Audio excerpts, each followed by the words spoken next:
Hey guys, tonight we're going to drift slowly into the deepest corners of the cosmos, places where whispers replace facts and shadows take the shape of things not quite human. Tonight is about alien abduction stories, but not the loud, dramatic kind. These are the quiet ones, the creepy ones that begin with a flicker at the edge of a window. So, get comfortable, settle in, and if this kind of content helps you relax, please subscribe, like the video, and leave your favourite alien theory in the comments. Now close your eyes, and let's begin with a simple image. A rural house, miles from the next neighbour, where the air is still and the insects drone softly outside. And inside that house, someone lies in bed, the sheets pulled tight, the clock glowing 3:11 a.m. They wake up not from a sound, but from something stranger. A sensation, like static across the skin, and a gentle tug in their chest. Not painful, but impossible to ignore. They look toward the window, the curtains softly breathing with the night breeze. And there, just outside the pane, is a light. Not the bright white flash of car headlights or the drifting amber of a porch lamp, but a soft floating orb, perfectly still, hovering in the sky at eye level, as if it is waiting for something or someone. And even though nothing moves, the watcher cannot look away, and for a moment, time seems to stall. The clock ticks forward, then back, then freezes. Everything is quiet except for the hum, low, distant, like a refrigerator, but coming from everywhere and nowhere at once. And then they notice something else, not outside the window, but inside the room. A flicker of movement in the corner, where the light doesn't quite reach. A shape, elongated, standing. No sound, no footsteps, just presence. The air feels thick, like water, and the body is numb but aware, unable to move, yet not afraid. Not at first. Then come, as the whisper, not in the ear but in the mind, a question, or maybe an invitation. Do you remember? And suddenly the orb outside the window pulses, just once, like a slow breath, and the room folds inward, bending not like wood but like memory. The bed falls away, the walls shimmer, and gravity becomes loose and untrustworthy. The next moment is not remembered but implied, a gap, a silence. And when the eyes open again, the light is gone, the room is whole. The curtain is still swaying, and the clock now says 3:18 a.m. Only 7 minutes, but the dream feels longer. The body feels lighter, but the mind is full of static images that come and go like fog, tall shadows, cold hands, stars arranged in spirals, and a voice humming numbers like lullabies. The person gets up, walks to the bathroom, stares at their face in the mirror, and feels just slightly off, like a painting of themselves, and beneath their eye, barely visible, a tiny mark, a circle like a pinprick surrounded by faint bruising, a sign, perhaps nothing, perhaps something. And in the days that follow, strange feelings remain. Not fear exactly, but dislocation. Foods taste odd, dreams become lucid and bright, and electronic devices glitch when they approach. They tell no one, not at first, because the story sounds ridiculous even to themselves. And yet they begin noticing patterns. At the exact same time each night, their dog stands at the door and growls lowly toward the woods. Their phone dies at 3:11 a.m. every evening, even when charged. And they begin waking up with dirt beneath their fingernails, as though they've been walking outside, though the doors remain locked. One night, they leave a camera running. And in the morning, the footage is gone. The file erased, and in its place, a black video with no length and no data, named only Return. And as the weeks pass, they begin drawing shapes in the bashids, margins of notebooks, shapes they do not recognize but cannot stop recreating, spirals, lattices, orbits. It feels as if something has been placed inside them, a thought or a purpose quietly humming beneath the surface. And in the silence of that small home where nothing should be happening, something watches, just beyond the curtain, just beyond the reach of certainty. And every night, when the wind slows and the world gets quiet, that light returns. There is a strange kind of fear that doesn't come from what we see, but from what we don't remember seeing. A fear that wraps itself around the absences in our story, the blacked out chapters between one breath and the next. And that fear is at the core of what many call the missing time theory. It begins often with a completely normal moment. Driving along a quiet road at night, walking through a field, lying in bed, listening to the stillness of early morning, and then, suddenly, time folds. It doesn't race forward or rewind, it just drops, silently, like a skipped heartbeat, and when awareness returns, everything is wrong in small ways. You might check your watch and see that it's 2 hours later than it should be, though you'd swear it's only been minutes. You might wake up with the TV still glowing and the mug still warm in your hands, but the clock now blinking an impossible number. And what's most unsettling is not just the missing time itself, but what you feel in the absence. Not sleep, not unconsciousness, but something heavy and still, like floating through water in a dream where the world has been muted. Abductees often describe this moment with haunting consistency.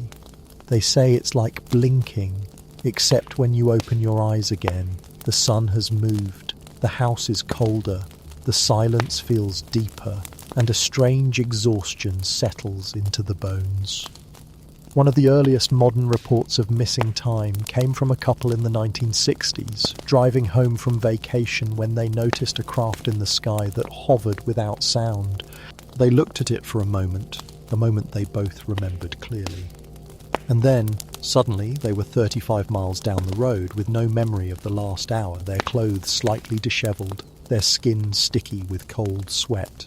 Years later, under hypnosis, they recalled images, flashing lights, figures leaning over them, metallic instruments, and a sensation of being outside their own bodies, watching themselves float. The phenomenon has since appeared in hundreds of testimonies. Children who come home from school with no memory of the walk, hunters who vanish from the forest for hours only to reappear confused, hikers who step off a trail and lose an entire afternoon. Skeptics say it's sleep disorders, fugue states, psychological fractures. But many of those who've lived it know better. They know the specific way the silence hums right before it happens. They know the sensation of a presence just behind the curtain of reality, and they know the strange clarity that sometimes follows. A moment of connection, as if part of them touched something vast, unknowable, and not entirely hostile, just distant. There are even reports of people hearing voices right before the time slip begins, soft and layered, like a conversation between multiple beings, not in a language they understand, but in pure thought. One woman described it as being lifted gently from her timeline and dropped back in slightly askew.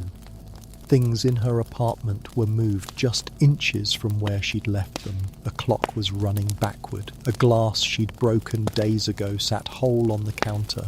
Some have tried to resist it, to fight the sensation when it comes on, They blink lights, record themselves, tie themselves to chairs, only to awaken untied, undisturbed, with hours missing and footage erased. Researchers who study missing time note its patterns. It most often occurs in rural or isolated areas. Ease late at night during specific celestial alignments or electrical storms, and is often accompanied by dreams of bright rooms and voices without faces. One man even claimed he lost time for precisely 44 minutes every Friday night for 6 months straight, and during that time his houseplants grew inches, clocks stopped, and his dog would sit by the door and howl into nothing. Perhaps the most haunting aspect is what people feel after, a lingering sensation that something is watching, that something is waiting, and that a part of them did not come back. As if time is a thread, and during these encounters it's snipped, rewoven, and reattached, but never quite the same. And so, as you lie there tonight, eyes closed, drifting gently into sleep, imagine that moment, the blink between 1 second and the next, and wonder just softly what might be waiting in the gaps between time. There are some stories that never quite make it into the popular discussions of alien encounters. Stories that are whispered instead of told, often dismissed even by those who believe in abductions, because they're just too strange, too wrong, too off. And among these rarely mentioned accounts is a recurring figure known simply as the Grinning Ones. They don't appear often in mainstream UFO reports, but among hypnotic regression sessions and late-night forums filled with hushed confessions, their name comes up with an unsettling frequency. They are not the tall greys, not the reptilians, not the mantis-like observers, or the orb beings who hover above beds like light. The Grinning Ones are described as something else entirely. Humanoid, yes, but only barely. They appear in 2s or 3s, always together, always smiling. Not a warm smile, not a kind smile, but a wide, too wide grin that shows just a little too much of the teeth, a frozen expression that never wavers even when they move. Their eyes are large, wet and unblinking, and their skin is a pale, almost bluish grey that reflects light in an odd way, like the surface of an old mirror. People who claim to have seen them during missing time episodes say that they didn't move like people. They glided, almost floated, but with weight, and wherever they went, the air became heavy and muffled, as though sound itself bent away from them. Most chilling is the way people describe the effect of being near them. A soft paralysis, but not physical, emotional, psychic, as if the mind wants to panic, but is being held in place, gently, by something deeper. One woman, who remembered her abduction only years later through dreams and flashes, described waking in a room with rounded walls and a glowing floor, where 2 Grinning Ones stood beside her, their expressions identical, unmoving, just watching. No tools in their hands, no voice, no sound, only that smile, and the sensation that something was being removed from her, though she could not say what. Another man described walking in a field behind his home and seeing 3 figures in the distance under a low-hanging mist. As he approached, he realized they weren't facing him, yet he could see their smiles as if the grins wrapped around their faces entirely.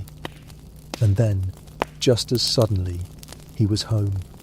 Hours later, shoes muddy, memory blank. He'd never believed in aliens, never cared, but after that night, he began seeing them in his dreams. The same 3, always standing in a line, always smiling, as if waiting for him to remember something he wasn't ready to know.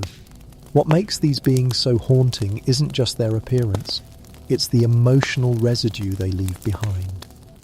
Most abductees speak of confusion, fear, or strange tranquility after encounters, but those who remember the grinning ones often report a deep sense of being unclean, not physically, but in some way they cannot describe, like their minds were touched, too close, lie. Some even report waking up with a powerful compulsion to smile, to imitate the expression, even when they don't feel it. A handful have been found in trance-like states in front of mirrors, grinning widely, unable to explain why. Theories range wildly.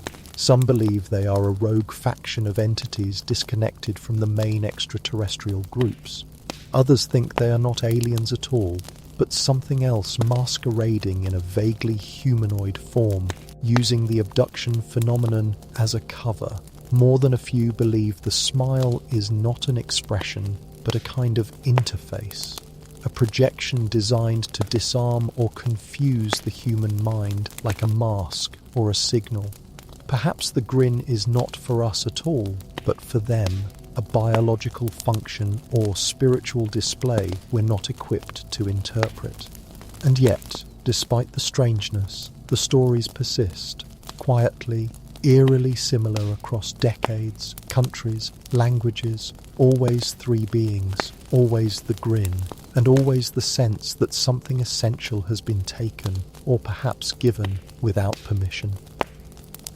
So as we move deeper into this long night of unsettling ideas, close your eyes and picture that grin. Not menacing, not joyful, but fixed, like something remembering how to be human but getting it just slightly wrong. And imagine what it might mean to be watched by a creature that smiles not because it feels something, but because it wants you to. In the wide, empty spaces of the American Southwest, where the land stretches endlessly and the stars press down like ancient eyes, there are stories that drift between towns, whispered over diner counters and murmured in dusty bars. And one of the strangest among them is the tale of a man named Carl Hennings, a long-haul truck driver who disappeared for nearly 3 hours on a cold desert night in 1973 and returned with a silence inside him that never left. Carl had driven that stretch of Arizona highway dozens of times, a lonely 2-lane ribbo, and that cut through redstone canyons and low rolling hills, a place where radio static was constant and time seemed to slow.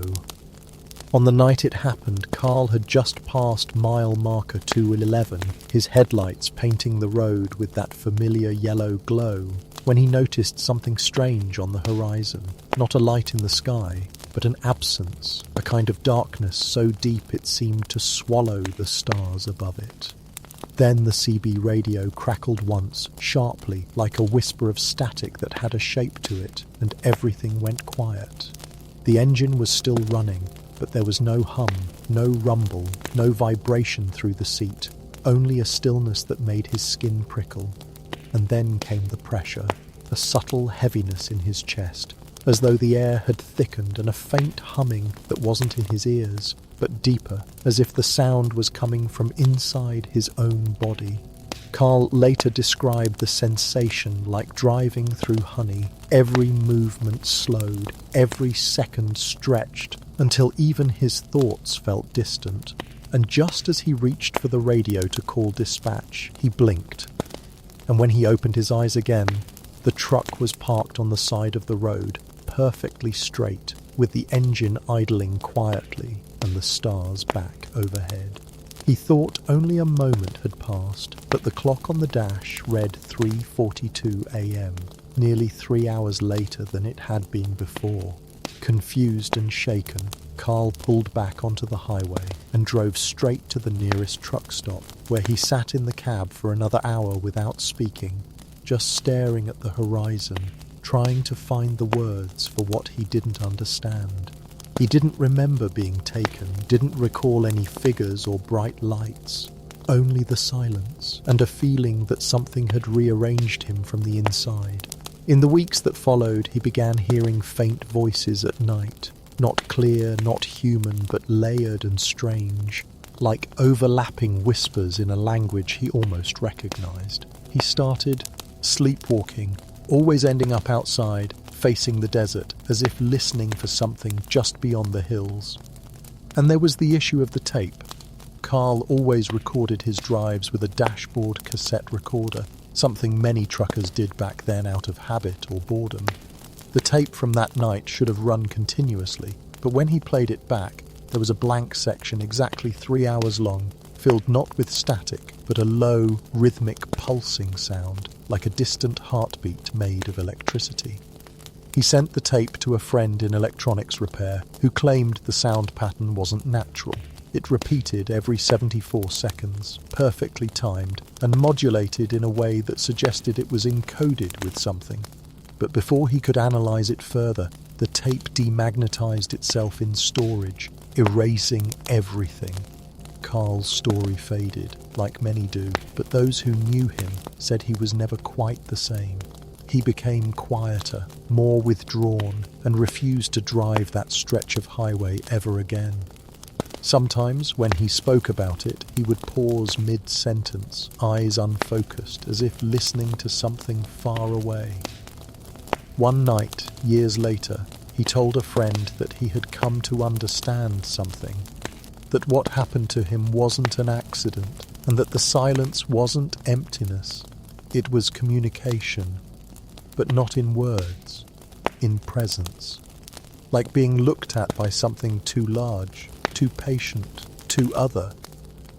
And then he said something strange. He said the desert was not empty, but paused, like a film waiting for someone to press play, and that one night, soon, that silence would speak again. And so, if you ever find yourself driving alone through the wide, endless quiet of the desert, and you feel the air go still, and your radio begins to crackle like it's remembering something, don't be afraid of the silence. Just know that you are not alone in it. And perhaps, just for a moment, something beyond you is listening too. There's a certain kind of dream that returns again and again to those who've had close encounters, not the ones with flashing lights or glowing ships, but the quieter, more haunting kind. Dreams of being in a place not quite real, yet deeply familiar, a place that feels like a memory and a warning all at once. This recurring vision, often called the harvesting dream by experiencers, carries with it a quiet dread, not of pain or fear, but of being used for something far older and more intricate than we can understand. The dream often begins in a soft-lit room or a wide-open field under a starless sky, where the person finds themselves standing barefoot, unable to move, though they feel no restraint. They see others too, sometimes friends, sometimes strangers, all standing silently, all looking upward at nothing.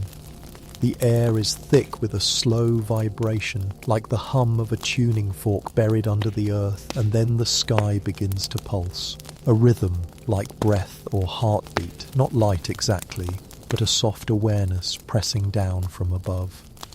In these dreams, the abductee often reports feeling something being drawn out of them, not physically but emotionally, spiritually, like threads of memory or essence being gently pulled upward, as if they're offering something without knowing what it is.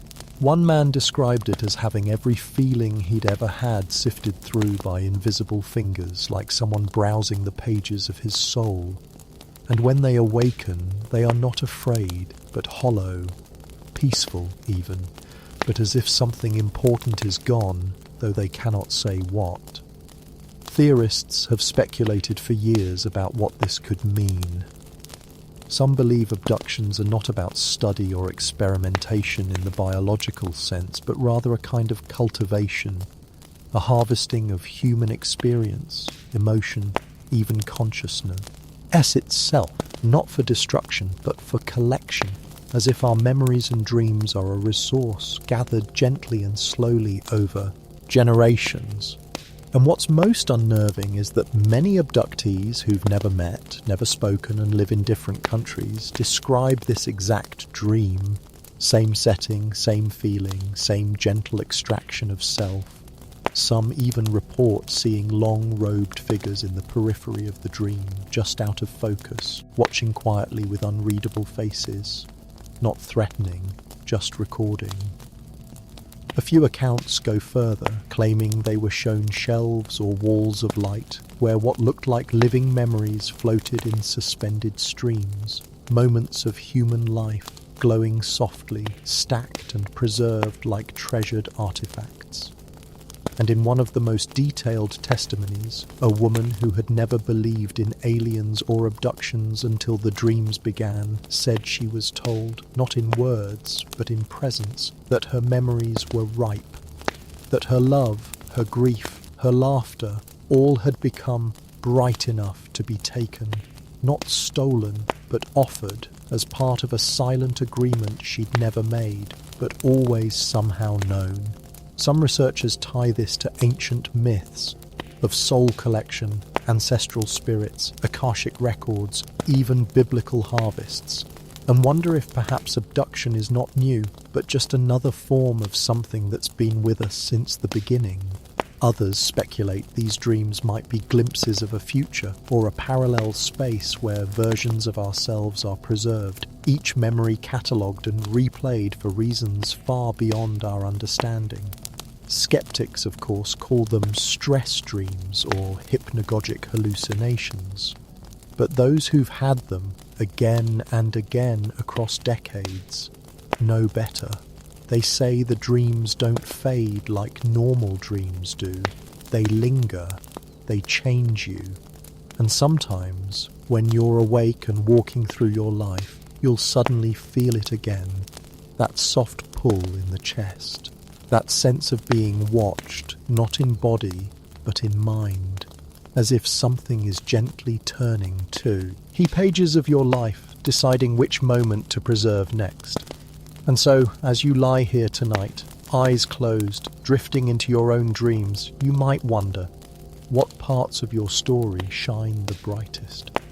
And who or what might be watching as they do?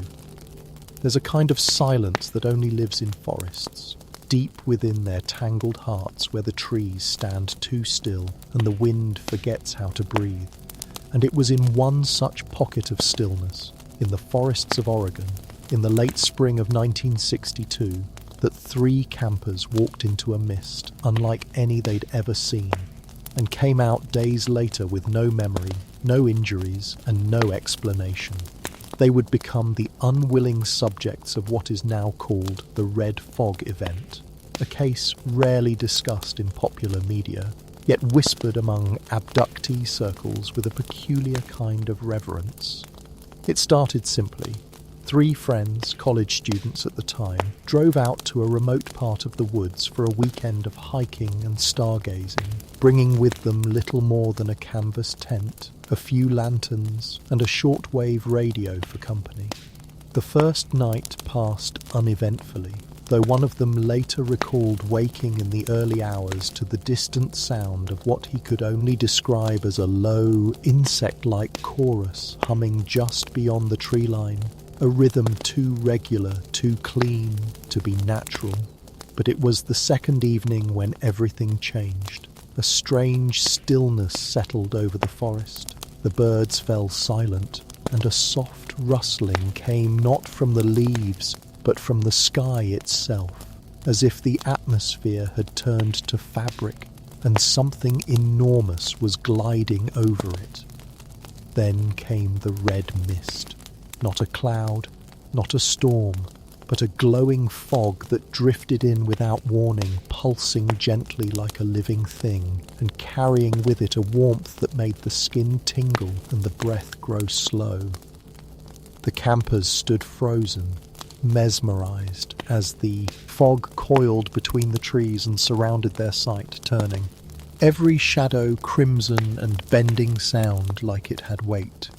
One of them described seeing small shapes within the fog, vague silhouettes that shimmered and twisted like reflections on disturbed water. And then nothing. No pain, no sound, just absence. When the three men were found 2 days later by a search party, they were sitting calmly around the ashes of a dead fire, eyes open, blinking slowly, but utterly silent. Their tent was untouched, their belongings undisturbed, and yet they seemed changed, pale, slow-moving, and eerily detached, as if waking from a dream they could no longer reach. When asked what had happened, none of them could answer. They had no memory beyond the moment the fog arrived. Medical examinations found no injuries, no drugs in their system, no signs of trauma. And yet, over the following months, each began to experience strange phenomena. Vivid dreams of floating in dark red corridors, the sensation of being watched from mirrors, and the spontaneous ability to understand languages they'd never studied.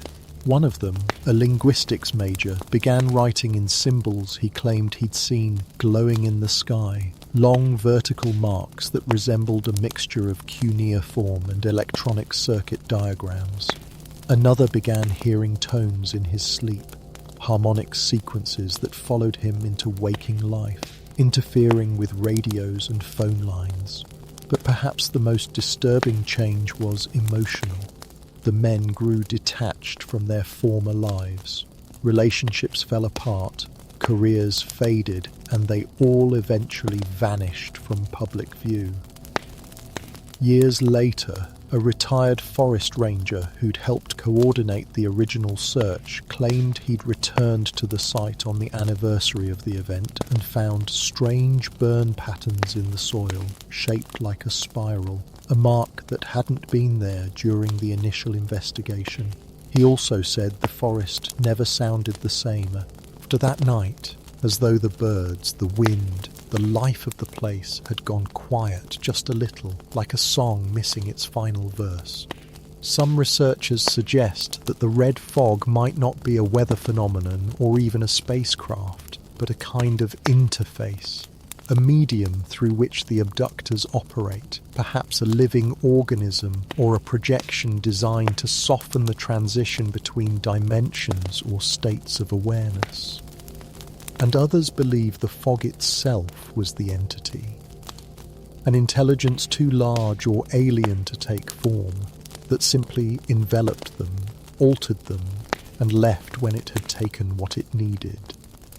Even now, in certain fringe communities, the red fog event is cited as a warning, a reminder that not all encounters are violent. Not all abductions involve lights or machines.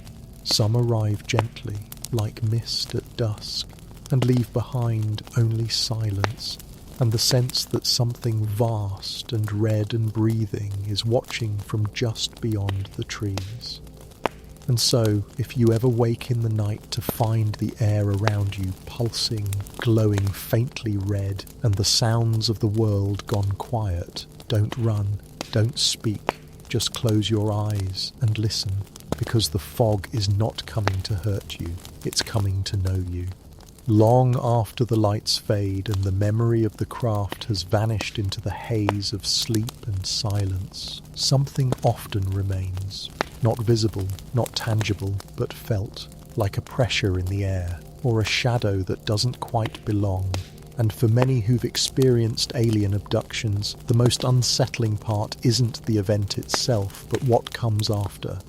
They speak of a presence that lingers in their homes, subtle and quiet, moving like breath between walls, whispering in the corners of rooms where no one stands. And most often, it settles above them, in attics, crawl spaces, and ceiling voids, as if something is watching from just out of reach. This phenomenon is known to ohm as the echoes in the attic, not because the entities live there, but because their presence resonates like sound, soft, recurring, and impossible to locate. Abductees often report hearing footsteps in the ceiling at night, gentle but rhythmic, as though someone is pacing above them even when they live alone. The sounds never align with the creaks of old wood or settling beams. They are too deliberate, too alive, and they always come when the night is at its stillest, just before sleep, when the mind begins to drift and the boundaries between thought and reality start to dissolve. One woman, a nurse from Vermont, spoke of waking nightly at 2:33 a.m. to a light tapping sound overhead, always exactly 3 taps, then silence. She eventually set up motion sensors in her attic, and while no movement was ever detected, the sensors themselves would deactivate at the precise moment the taps occurred, returning to normal minutes later. She said the air in her home changed after her abduction, that electronics flickered, pets avoided the attic door, and that sometimes when she stood beneath it she felt as if she were being scanned gently, like her thoughts were being sifted through from a distance.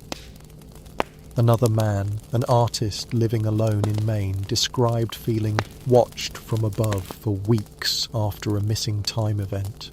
And one night, in a sleep-deprived haze, he climbed into his attic and found nothing but a perfect circle drawn in chalk on the wooden floorboards, surrounded by dozens of tiny handprints. Not child-sized, not adult, but something in between, with 3 long fingers and thin, tapering tips.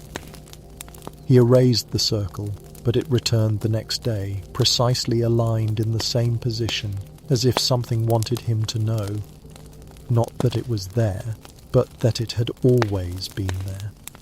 Some researchers suggest these post-abduction echoes are manifestations of trauma or heightened sensitivity, while others believe they are surveillance.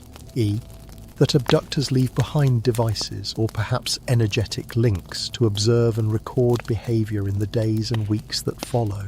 Those who believe in psychic phenomena speak of resonant residue, the idea that close contact with non-human intelligence alters the frequency of a person's consciousness, making them more attuned to interdimensional bleed-throughs. And so the sounds in the attic are not physical at all, but echoes from another plane, overlapping our own like a shadow across thin curtains. And there are stranger cases still. People who report receiving thoughts that aren't theirs, fragments of images or equations they don't understand, always at night, always from above. One man even claimed his attic was transmitting low-frequency hums that matched known patterns in microwave background radiation, a signature found only in space. And yet, through it all, the presence never harms, never speaks, never shows itself. It only watches, waits, and listens, as if the abduction was just the beginning, and the real purpose lies in what comes after, in the observation of the aftermath, the way a gardener might watch a seed sprout after burying it in strange soil.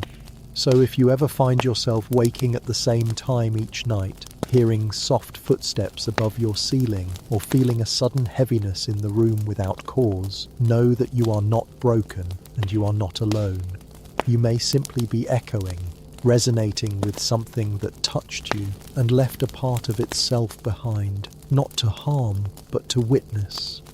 And in the quiet stillness of your home, where nothing should stir, you may realize that something already has. There's a thread running quietly through the lives of many who've reported alien abductions, a strange, unspoken commonality that seems to follow them like a quiet hum beneath their skin. And researchers who've looked closely have given it a name, the Orion Syndrome. It begins with blood, or rather with what lies within it, the genes, the markers, the invisible scripts written in us before birth. A growing body of anecdotal evidence suggests that many abductees, across nations, languages, and decades, share uncommon genetic traits, particularly in the sequences linked to heightened sensory perception, unusual sleep patterns, and what some call frequency sensitivity. And stranger still, when these markers are mapped, they form a pattern that, in celestial terms, loosely corresponds to the Orion star system, a formation of stars that has long been linked in mythology, architecture, and even early religious texts to beings not of this earth. From the pyramids of Giza to the alignment of ancient temples in Mexico and India, Orion appears again and again, as if our ancestors were trying to point towards something beyond the stars, or warn of it. The syndrome is more than genetics, though. It's a feeling, an internal resonance reported by those who've experienced contact. Many say they feel a pull when looking at the Orion constellation, as though it speaks to something buried deep inside, not in words, but in emotion. A kind of longing or recognition, like remembering a dream they never knew they had. One woman, abducted multiple times since childhood, described Orion not as a place in the sky, but as a direction in her soul. A compass that only spun when she closed her eyes and let herself drift. Another man, a retired air traffic controller, began to draw star charts in his sleep after his encounter, and every one of them centered on Orion's belt. Always exact, always with strange annotations in a language he could not consciously understand. Some scientists dismiss this as coincidence or as the result of subconscious pattern recognition, but the frequency of the reports is difficult to ignore. There are even stories of children who have never been taught astronomy pointing at Orion and calling it home, or describing dreams of tall beings with soft, glowing skin who tell them simply, "We come from there." A handful of fringe researchers believe that certain humans may carry genetic memories, not of Earth, but of something older, seeded into our species by visitors who came long before recorded time. And if that's true, then the Orion syndrome might not be a condition at all, but a signal. A biological beacon that glows only when the right minds are watching. There are cases, too, of abductees receiving symbols during their encounters, etched into their minds like tattoos of light, which, when drawn and overlaid, resemble the geometric relationships between the Orion stars and known energy vortices on Earth, as if the message is not just about location, but connection between the stars, the ground, and the people themselves. One unsettling theory suggests that abductions aren't random at all, but chosen. That those who are taken carry something ancient within them, something born of a promise or pact long forgotten by our kind, but not by theirs.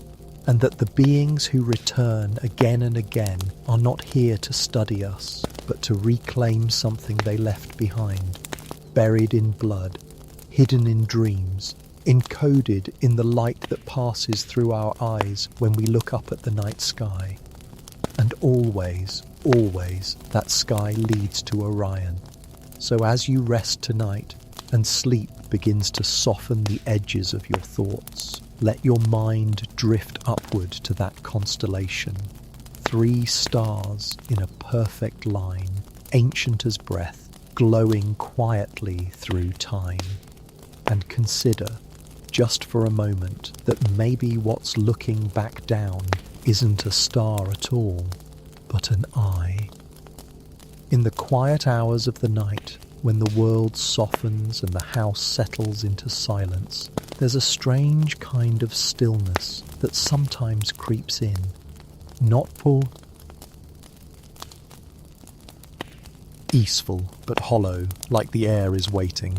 And it was during one of those still nights, in a suburban neighbourhood like any other, that a man named Darren Ames found a door in his basement that he swore had never been there before. Darren lived alone, a software developer by trade, calm and methodical, never prone to flights of imagination, and yet he would become the centre of one of the most quietly unsettling alien contact accounts ever whispered about in digital forums. It began on a Tuesday night, the kind where everything felt just slightly off. His phone blinked on without prompt, the lights dimmed for a moment, and his cat refused to enter the basement, hissing softly at the open doorway. Curious, and sensing something strange, Darren descended the stairs with a flashlight, even though the bulb overhead was still functioning. And there, at the far end of the basement wall, where only smooth concrete should have been, was a narrow wooden door, no wider than his shoulders, with no frame, no hinges, and no handle. It was flush with the wall, aged and dark, and humming softly, not with sound, but with sensation, like a low vibration that pressed against his chest. The moment he touched it, something shifted, not in the room, but in him. Memories that weren't his flickered behind his eyes. Tall halls made of light, voices speaking without mouths, and a cold, sterile scent like metal and ozone. He stepped back, heart pounding, and within a blink the door was gone. Just blank wall, smooth as always. Shaken, Darren chalked it up to a stress-induced hallucination. But that night he dreamed of a long corridor filled with doors, each one glowing faintly, pulsing with presence. And he walked through them, one after the other, into spaces that defied logic, enormous chambers without walls, floating geometries, and beings that moved like sound waves, wrapping around his thoughts instead of speaking to them. The next morning he found dust on his feet and an old wooden splinter embedded in his pee. A day later, the door was back, this time slightly open, revealing only darkness inside. And this time, Darren didn't touch it. Instead, he set up a motion camera, hoping to catch proof. But every morning, the footage from those hours was corrupted, overwritten with static and a soft, rhythmic pulsing that mirrored his own heartbeat. Over the next weeks, Darren's behaviour changed. Friends said he seemed distant, as if his thoughts were no longer his own. He started drawing shapes, spirals, runes, overlapping doorways, and speaking of dreams that felt like visits, not visions. A therapist suggested derealization, but Darren insisted quietly that something was coming through the door, not into our world, but into him. And here's where it becomes stranger. His house was scanned by professionals, and no such door or indentation was found in the basement wall. Yet every photo he took, and only the ones he took, showed the door, clear and solid. A few weeks later, Darren vanished. No sign of forced entry, no missing belongings, just his phone left on the basement stairs, still recording audio. The final 2 minutes of that recording have circulated in small, encrypted circles. It's mostly silence, but in the last few seconds there's a sound like a lock unlatching, followed by a soft intake of breath, and then, faintly, a voice, not Darren's, whispering, "You've always had a door." Researchers who study interdimensional theory believe some abductions don't require ships or lights or time loss, that some take place through architectural anomalies, places where the geometry of reality wears thin. Others believe the door was a manifestation, a psychic construct left behind by contact, a kind of mental invitation, shaped by his mind to make sense of what could not be explained. Either way, the door was real, to Darren, and perhaps to something on the other side. And even now, homeowners who live in that house claim the cat refuses to enter the basement. And sometimes, just before sleep, they hear the sound of slow footsteps, not above, not beside, but below, waiting just behind a wall that might not be as solid as it seems. So tonight, as your home grows still and the quiet deepens, listen carefully, not for creaks or wind, but for something softer, something that doesn't knock, but calls. Because some doors don't appear until you're ready to walk through them, and once you do, you may find you were never meant to return the same. There is a particular kind of silence that is too deep to be natural, not peaceful, not meditative, but hollow, like a sound that's been taken away. And in 1989, in a small rural town tucked into the folds of northern Ontario, something strange happened to 3 children who were known for laughter, noise, and restless imagination. Something that left them utterly silent, not for a moment, but for the rest of their lives. They were siblings, aged 6, 8, and 11, and they were playing near the woods behind their home on an early summer evening, just before the sky began to dim into twilight. Their mother heard them giggling from the porch, and then nothing. No screams, no struggle, no calls for dinner. Just an eerie stillness, so absolute that even the insects seemed to pause. They were found nearly an hour later by their panicked father, sitting quietly in the grass at the forest's edge, eyes wide open, mouths closed, completely unharmed, but changed. When spoken to, they didn't respond, not with a whisper, not with movement, not even a blink.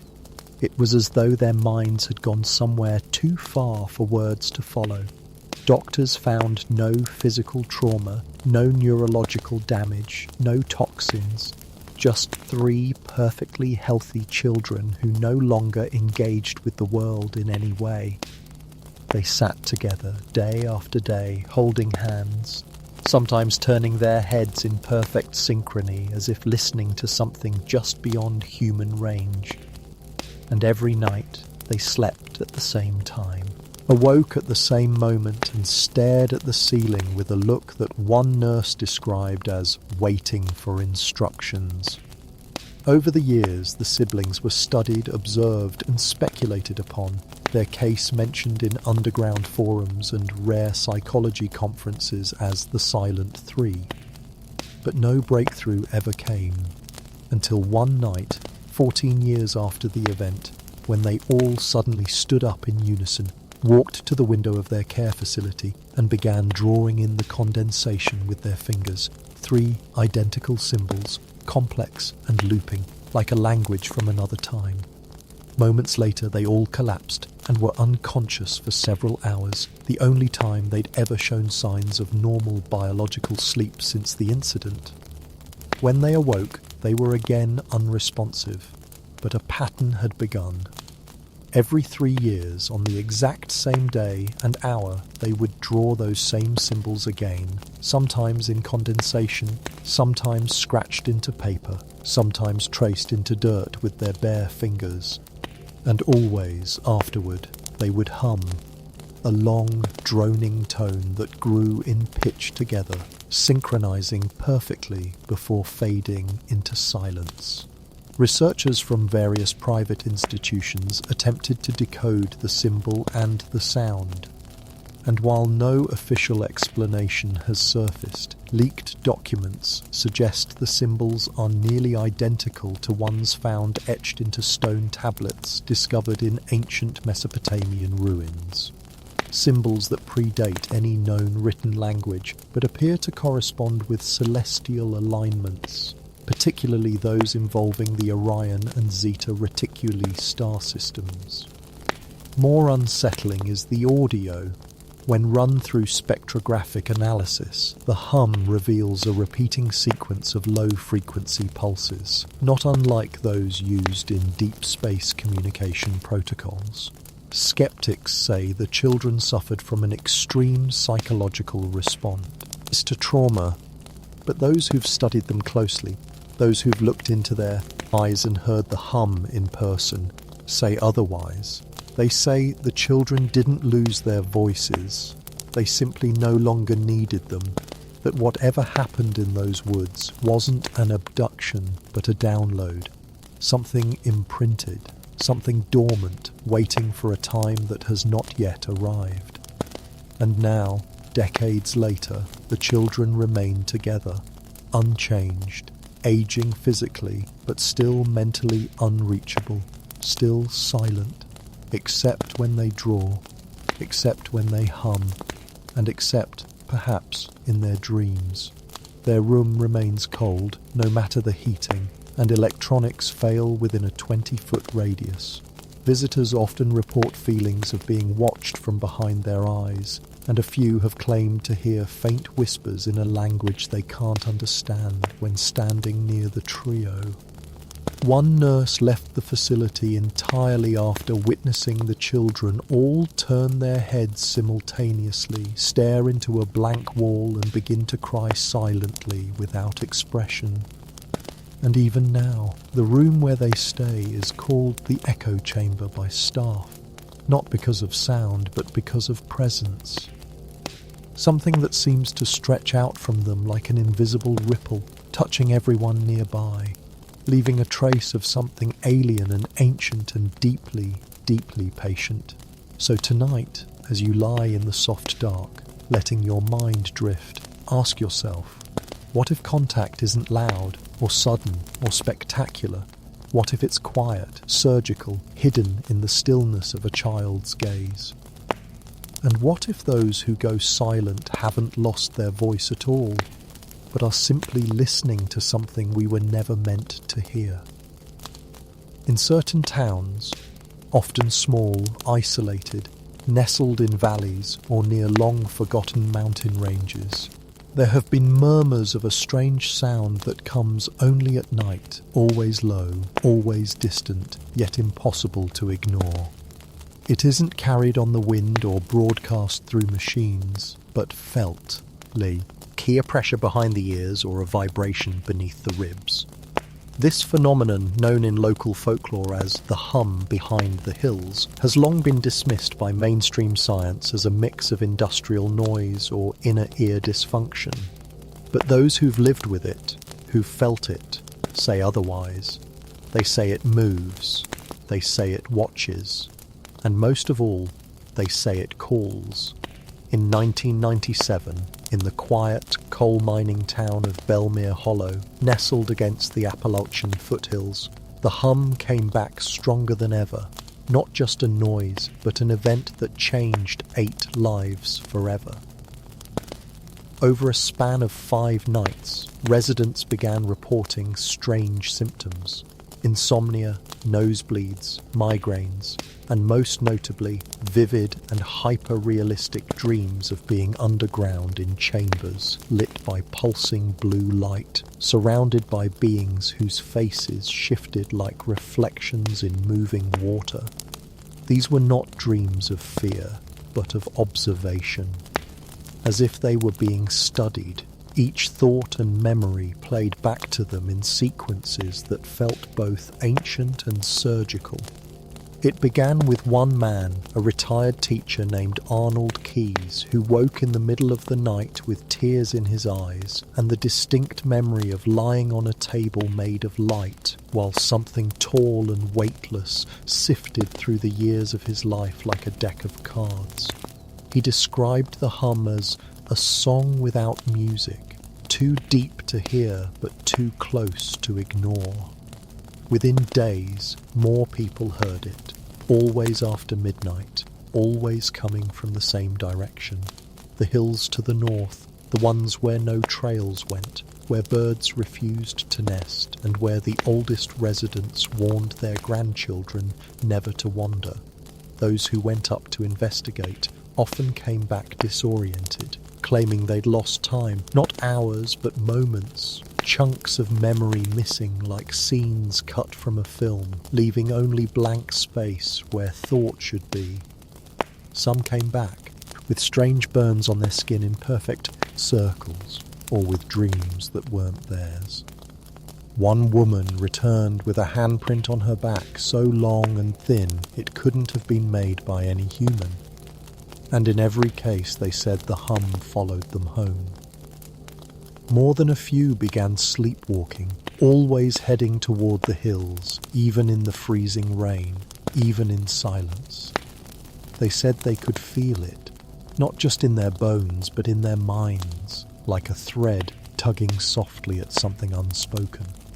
Investigators sent in audio teams and geologists, hoping to trace the source to seismic activity or underground water movement, but the hum never registered on equipment, only in people. Some suggested infrasound, others a form of mass suggestion, but none could explain how it targeted only specific homes, specific people. People who, upon closer investigation, had all reported sightings in childhood of lights in the sky or shadowy figures at the edge of their rooms. They were not random, they were marked. Abductee researchers began calling Belmere Hollow a resonance site, a location where the fabric between dimensions thins, allowing not just contact but ongoing connection.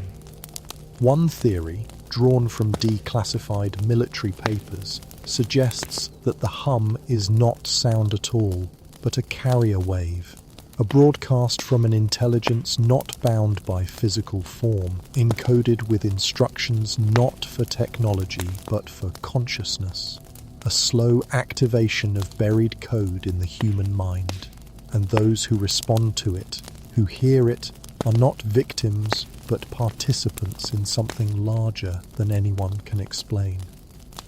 Decades later, the hum still visits Belmere Hollow, though the town is nearly abandoned now, and many of its records quietly disappeared.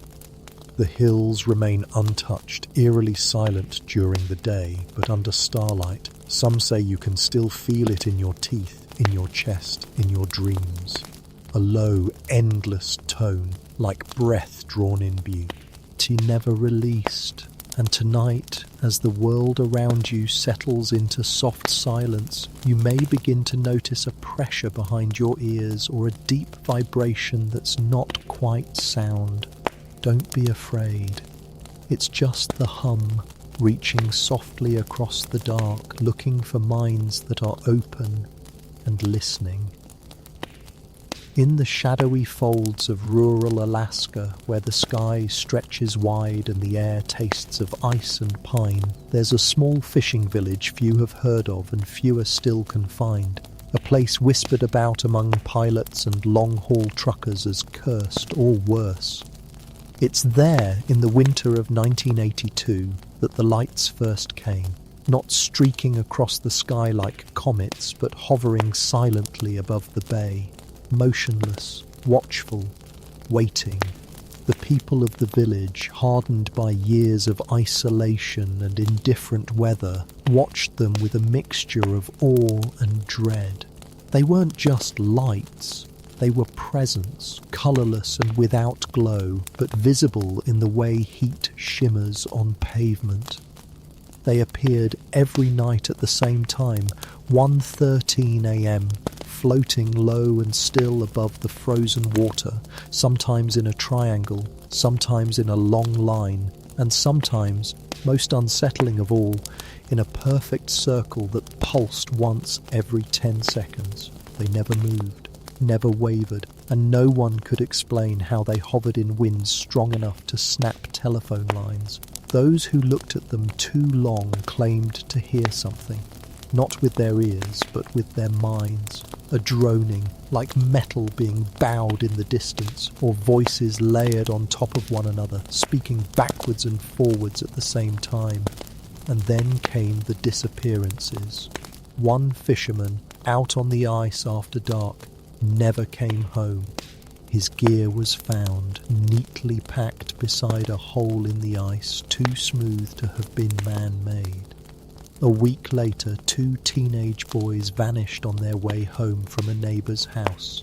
No tracks in the snow, no sign of struggle, just a discarded flashlight left. On, its beam pointed straight up into the sky. The villagers were terrified, but strangely resigned, as if some part of them recognised what was happening. A memory buried deep in their bones, older than the language they spoke. One elder, a woman nearly 90 and blind in both eyes, said only this: "The lights have waited long enough." Then she turned to the corner of the room and whispered something in a tongue no one understood. The next day she was gone, her boots still by the door, untouched. As the weeks passed, the lights continued to appear, always at the same time, always without sound, and the people began to leave.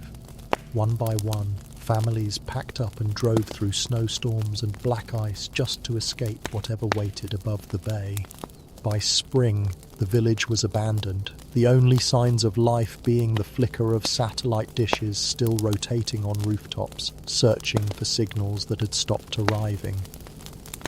Years later, a small research crew ventured into the area to document reports of geomagnetic anomalies and failing GPS signals. They found the town intact but lifeless, with clocks frozen at 1:13 a.m. in several homes, and phones that rang without being plugged in, and each night, without fail, the lights returned.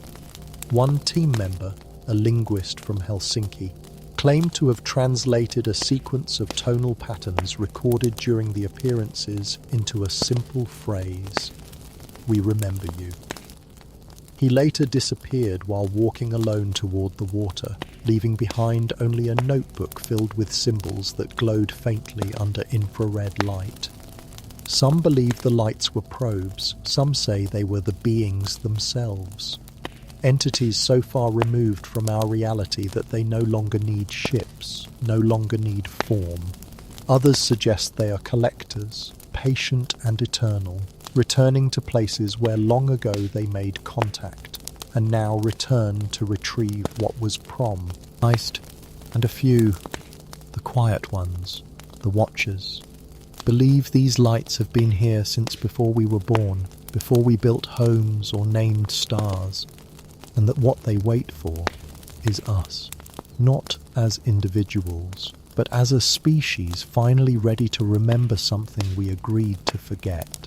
So tonight, as your thoughts drift softly and your breath deepens, imagine looking up into a sky so dark you can see every quiet star. And then, just beyond the edge of your vision, imagine lights that do not blink or move. Imagine them watching, not out of malice, but patience. Because the lights are still there, in the places no one visits, waiting for the right moment to return, or perhaps to be noticed again. There are some places we only find when we're not looking, hidden between seconds, tucked in the folds of ordinary space, waiting silently for the right mind to pass by. And one of the strangest recurring stories among abductees and deep contact experiences is of a room made entirely of mirrors, not cold or reflective in the usual way, but alive with memory. A place now known in the community as the Mirror Room. Those who've spoken of it describe the same impossibly silent space, featureless, borderless, and lit from nowhere, yet bathed in an even silvery glow. The walls, if they can be called that, stretch infinitely in all directions, made of something that looks like glass, but behaves more like water suspended in time. The moment an abductee steps into this room, their reflection appears before them, but it doesn't mimic them. It studies them, and then it changes, not at once, but in slow, measured movements, showing versions of themselves they do not remember living, lives that might have been, moments that never were, or perhaps were, but not in this lifetime. One man described watching himself cradle a child he'd never fathered, in a home he'd never seen. A woman spoke of watching herself grow old in a desert city under 2 suns. They all reported the same feeling, a calm detachment, as if they were observing possibilities, probabilities, or perhaps fragments of lives they had already lived elsewhere. And then the reflections begin to speak, not aloud, but directly into the mind, in tones that feel both alien and deeply familiar. The messages are never complex, never dramatic, just questions, soft and clear. Do you remember this version of you? What would you have become without fear? What part of yourself did you leave behind when you arrived here? The mirror room doesn't threaten, it reveals, and for many, it is the most unsettling part of the encounter, not because of what it shows, but because of what it knows. One abductee reported that his reflection showed him a memory he had completely forgotten. The moment he first saw a craft as a child, and the silent decision he made to never speak of it. The mirror didn't create the memory, it returned it. Others claim that the reflections are not just visions, but entities watching from the other side, taking notes, matching emotions to timelines as if mapping out the soul's potential. And in every case, the experience ends the same way. The reflection stops mimicking, looks directly into the experiencer's eyes, and then reaches forward, not toward the body, but the mind. What happens next is always a blank. The abductee awakens hours or days later with a lingering sensation of something missing or something added. Many experience intense dreams afterward. Dreams of walking through unfamiliar cities and being greeted by strangers who seem to know them. Dreams of standing before multiple versions of themselves, each whispering a choice. One researcher believes the mirror room is a form of interdimensional assessment, a psychic checkpoint used by higher intelligence, as to evaluate human consciousness across lifetimes. Others believe it's a test, a preparation for some future convergence where memory and identity will no longer be fixed, but fluid. And some, the more esoteric thinkers, wonder if we ourselves are reflections, temporary echoes projected by beings trying to remember what it feels like to be us. One particularly haunting account came from a young woman who had been mute since birth.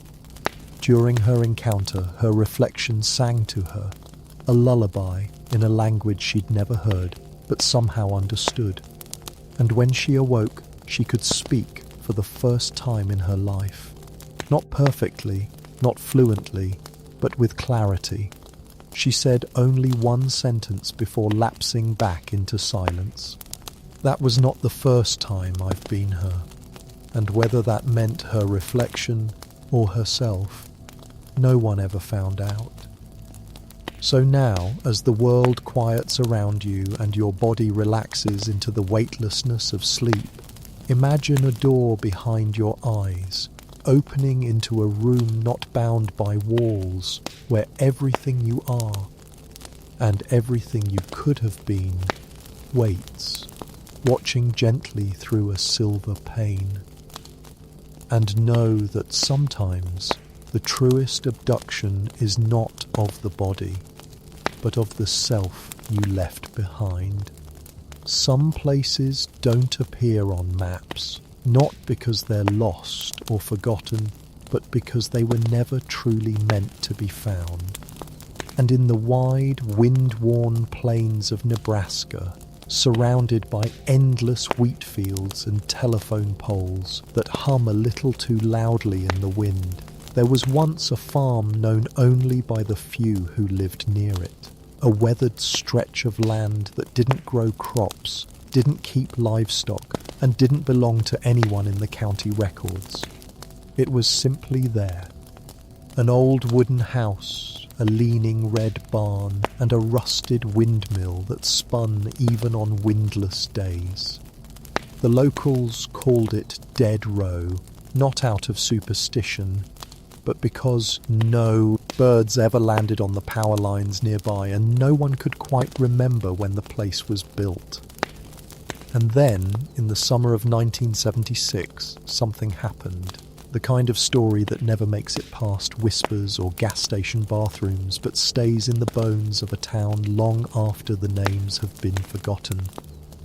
A couple from Colorado, travelling back from a road trip, decided to take the scenic route through the back roads and saw the farmhouse in the distance. Oddly pristine despite its age, almost like a painting of what a farm should look like. Drawn by curiosity and the odd silence that surrounded it, they parked and approached, calling out but hearing nothing. No wind, no bugs, no creaking boards. Just silence, heavy and thick. They stepped through the gate, and that's where things began to blur. In her journal, found later in the glove compartment of their abandoned car, the woman described the moment the world shifted.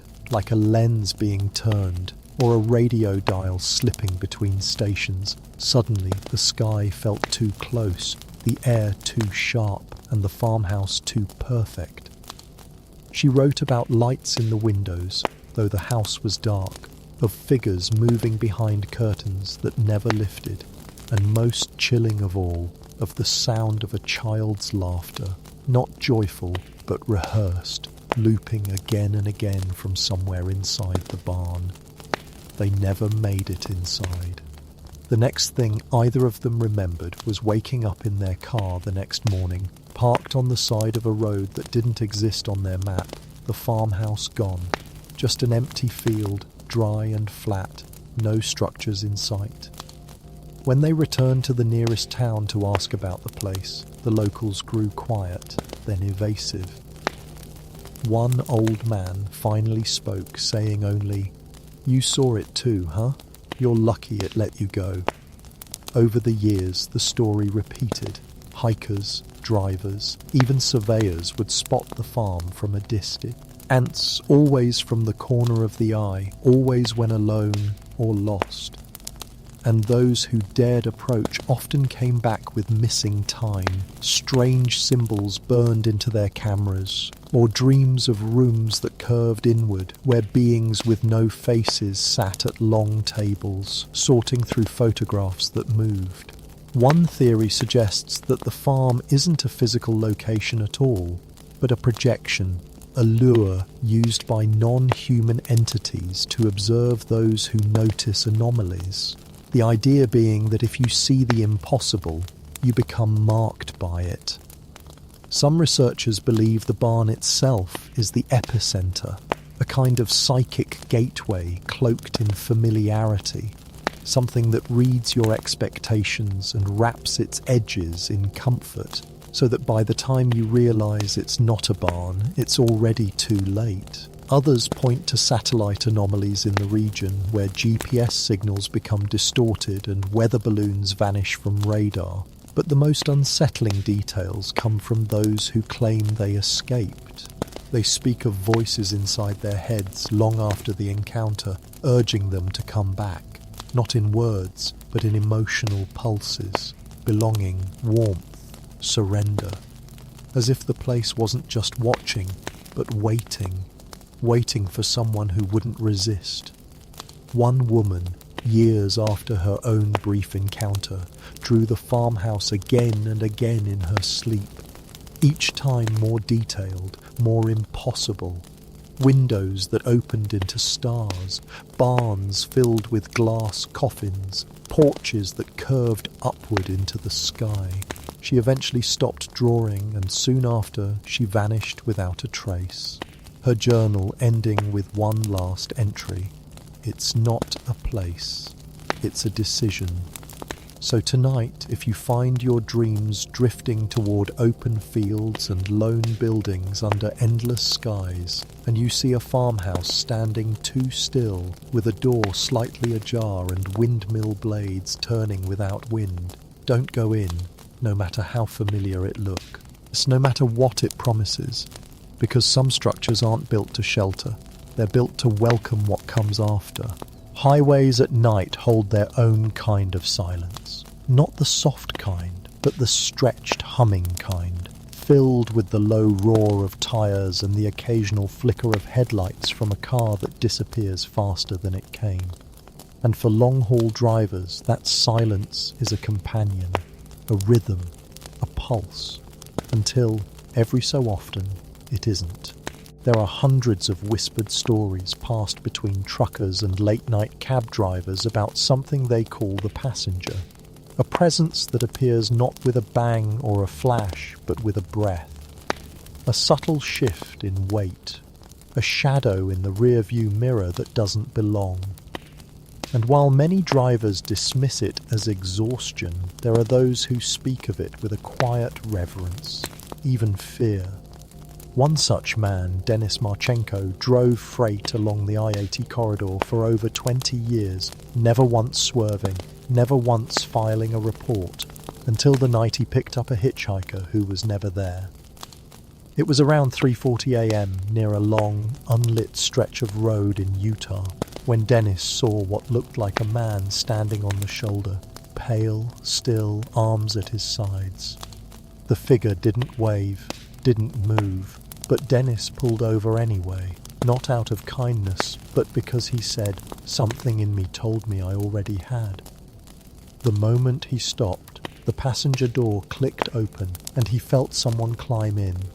Not saw, not heard, but felt, as if the cab shifted slightly and the air changed.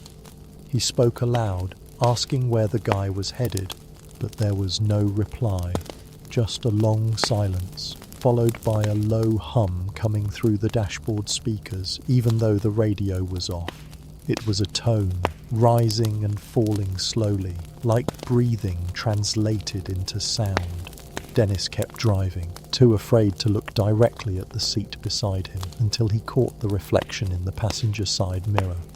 A shape, faint and fluid, not quite man and not quite shadow, watching the road with a face that didn't seem to stay still.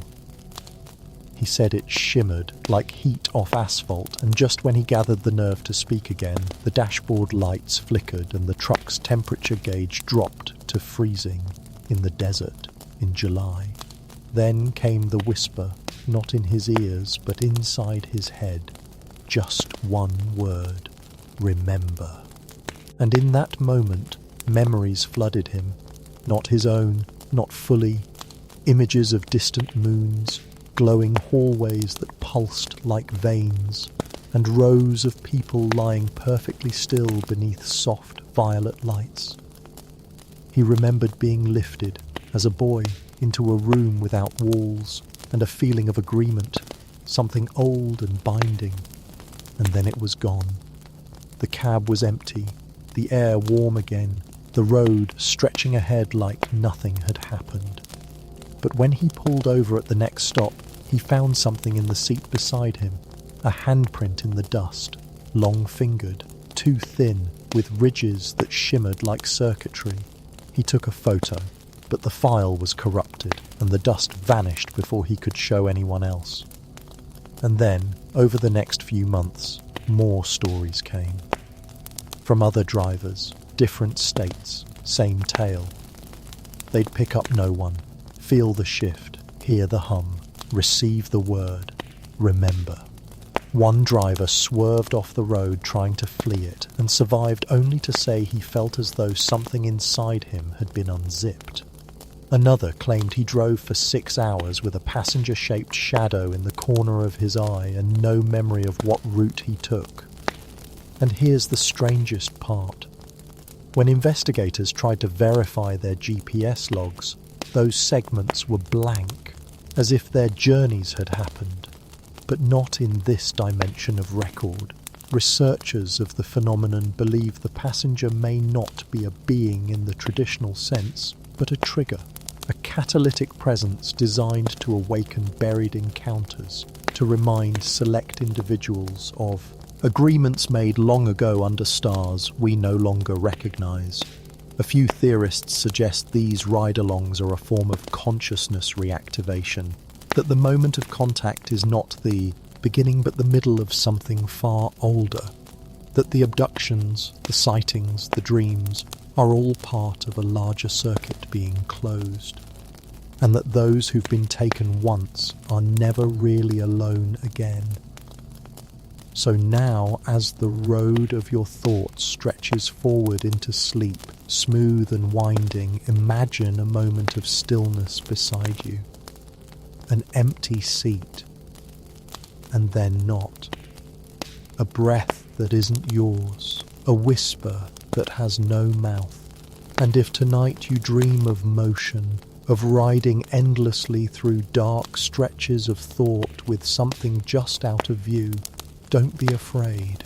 It's only the passenger, returning, as promised, to remind you of the parts of yourself that never quite stayed behind. There's a town in the Midwest, or there was, whose name rarely appears on maps, and even when it does, the roads leading to it seem to shift, close, or vanish under the weight of time. Locals from nearby counties called it Raventon, though no official postal code ever existed. It was small, surrounded by quiet woods and low hills, with maybe a few dozen families, tight-knit, quiet people who minded their business and rarely left. But then came the night in 1963 when the town simply vanished. Not destroyed, not abandoned. Vanished. One day it was there, the next, just an empty stretch of prairie with no buildings, no foundations, no roads. Even the trees where the edge of the town once stood were gone, as if reality itself had been rewritten. State officials called it a surveying error, a miscommunication, an unincorporated township dissolved and reclaimed. But the families of Raventon were never found, and all records of the town stopped the same day. No forwarding addresses, no property sales, nothing, and that might have been the end of it, if not for what happened 40 years later. In 2003, a group of amateur urban explorers, chasing local legends, followed a trail of rumours and old county maps to what should have been just another wheat field. But as they crossed the edge of the property, they found something impossible. A paved road, freshly cracked from years of disuse, leading into a tree-lined lane that hadn't appeared on any satellite image. At the end of that lane was Raventon, exactly as it had been described in whispers and grainy photos from the 1950s. Houses intact, mailboxes rusted but legible, gardens overgrown but structured, and most chillingly, lights glowing faintly in some of the windows. The explorers stayed only a few minutes, capturing footage of the empty streets and the old water tower bearing the town's name. But they left in a rush when one of them claimed to see a figure watching from the second story of a house that hadn't been there moments earlier. They drove back to the nearest town and contacted local authorities. When they returned with police the next day, there was nothing. Just the same flat field of wheat, untouched, with no road, no houses, and no evidence that anything had ever been there. The explorers' footage was corrupted, except for one still frame, showing a child standing in the road, her face blurred, her shadow stretching in two directions. Over the years, stories of Raventon resurfaced. Reports of people hearing music in the distance while driving late at night near the area, of headlights going dark when crossing a specific patch of road, of dreams shared by strangers who all saw the same church steeple and the same pale figures looking down from the windows. One theory posits that Raventon exists in a kind of temporal pocket, a space folded inward, slipping into visibility only when certain atmospheric conditions align. Another, far more unsettling theory suggests that Raventon was never meant to be a town at all, but a construct, an observational chamber designed to mimic human life, a kind of long-term experiment created by something non-human. And when the experiment was complete, it was simply withdrawn. And perhaps when curiosity returns or when new test subjects approach, the chamber is rebooted. The idea of a town disappearing once is eerie, but twice? That's something else entirely. One fringe researcher discovered that several of Raventon's supposed former residents, names found in surviving school rosters and newspaper clippings, match missing persons cases across multiple decades, people who vanished without a trace and were never connected to any known location. It's as if Raventon was a collection point, a simulation, a memory farm, and those who stepped into it became part of whatever it was meant to contain. Some abductees report dreams of being in a perfect town where time didn't move, where neighbours smiled too long, where children never blinked, where the stars never shifted. And when they try to leave, they find themselves back at the beginning, walking the same block again and again. When they wake, They draw maps that always end in a loop. Raventon, they say, may not be a place on Earth at all, but a mimicry of Earth projected onto our reality like a hologram that occasionally flickers into view. And when it does, it doesn't just show itself, it remembers you. So tonight, as you sink deeper into sleep, and the edges of your mind begin to stretch thin, listen for the faint music of a town with no roads. A place where the porch lights are always on, and someone is always waiting behind the curtains. And if you ever find yourself walking a perfect street you don't remember entering with air that smells like memory and homes that hum softly, turn around. Because Raventon remembers exactly who you are. In the silent reaches of deep space, radio telescopes hum gently, always listening, always scanning, dishes tilted toward the stars, catching the faint whispers of the universe. Most of what they hear is static, radiation, the backs, ground sigh of creation. But every so often a signal appears that doesn't belong, too structured, too rhythmic, too intentional.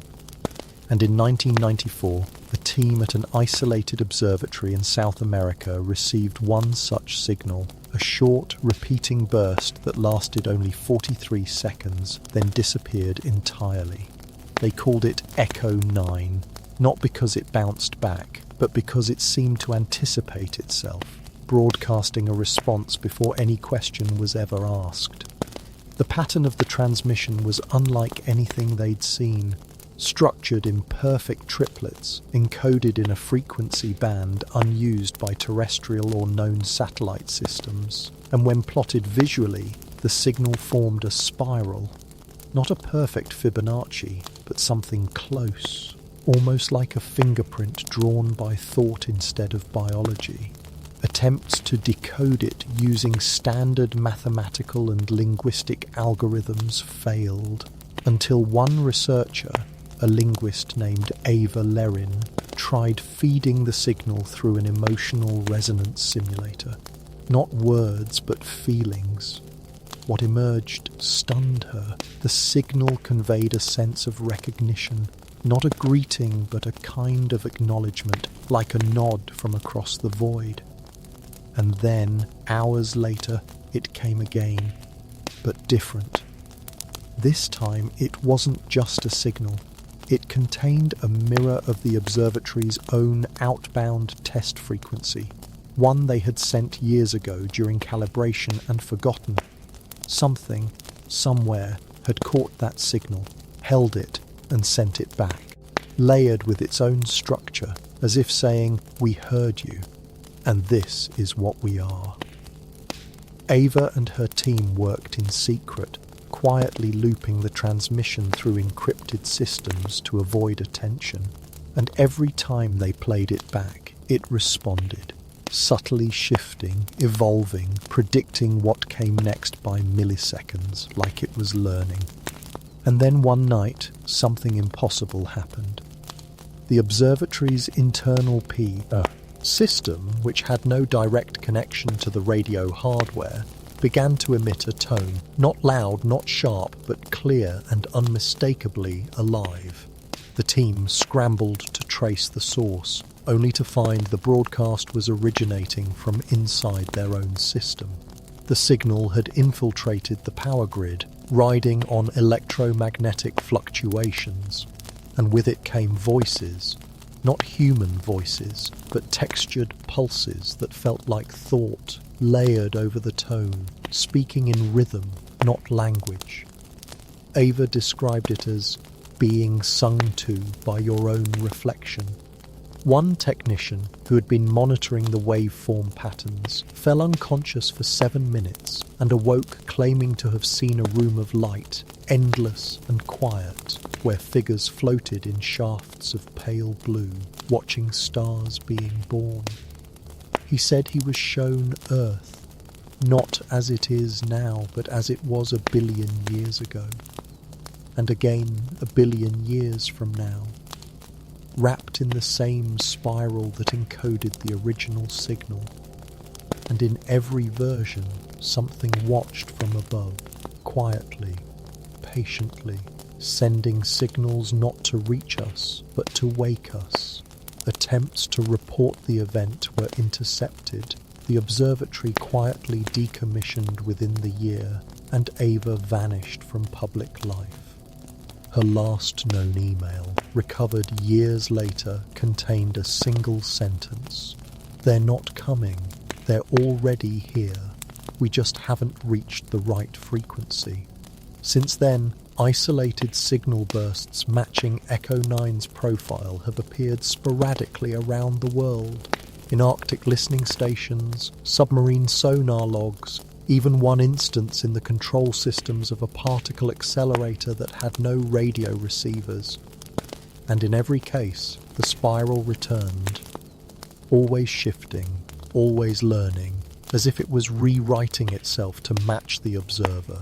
Fringe theorists now suggest that the signal isn't a message, but a mirror, a kind of universal template used by a higher intelligence to identify minds capable of resonant cognition, those whose thoughts ripple just far enough beyond the expected to feel the pattern forming, and those who do often begin to change, dreaming in tones instead of images, seeing spirals in cloud patterns, hearing rhythms in the gaps between machines. One experiencer claimed to hear the signal in silence, like a thought waiting to be remembered. So tonight, as you drift deeper into sleep and the quiet begins to hum around you, listen carefully. Not for words, not for music, but for that soft spiral of thought behind the stillness. Because sometimes the universe doesn't speak in voices or stars. Sometimes it speaks in echoes. And sometimes the one answering is you.